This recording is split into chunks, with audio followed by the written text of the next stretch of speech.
तीन ध्वजा का तिरशूलिया गजब कई दिहल ए भोला, गजब कई दिहल ए भोला, गजब कई दिहल ए भोला। तीन ध्वजा का तिरशूलिया गजब कई दिहल ए भोला। भोला दुआरे एक लंगड़ा पुकारे, भोला दुआरे एक लंगड़ा पुकारे, लंगड़ा के पैर दे दिहल गजब कई दिहल ए भोला, लंगड़ा के पैर दे दिहल गजब कई दिहल ए भोला। तीन ध्वजा के तिरशूलिया गजब कई दिहल ए भोला।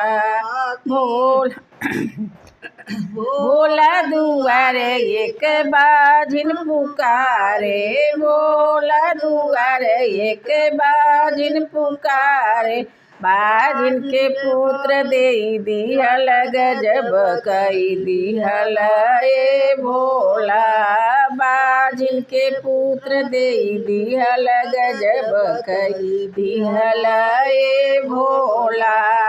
तीन ध्वजा का तिरशूलिया गजब कई दिहल ए भोला, तीन ध्वजा का तिरशूलिया गजब कई दिहल ए भोला।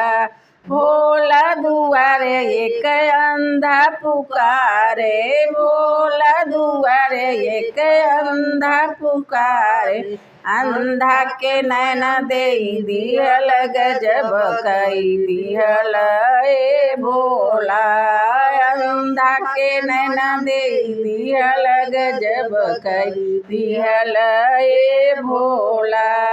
तीन ध्वजा का तिरशूलिया गजब कई दिहल ए भोला, तीन ध्वजा का तिरशूलिया गजब कई दिहल ए भोला।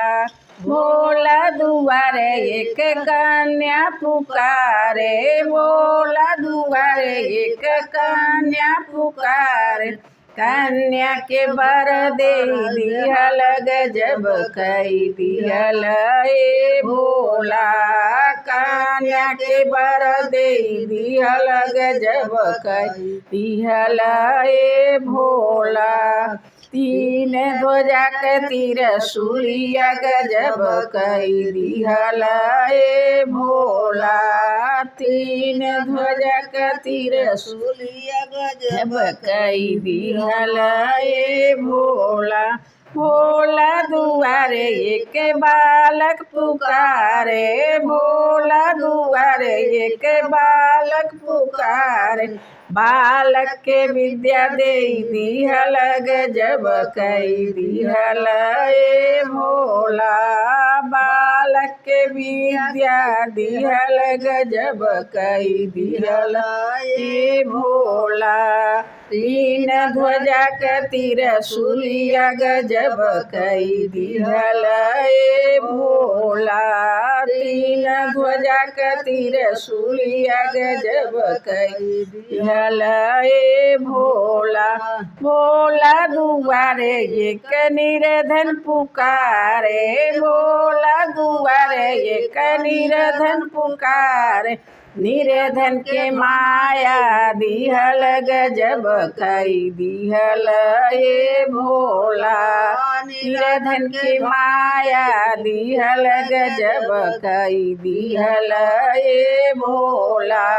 तीन ध्वजा का तिरशूलिया गजब कई दिहल ए भोला।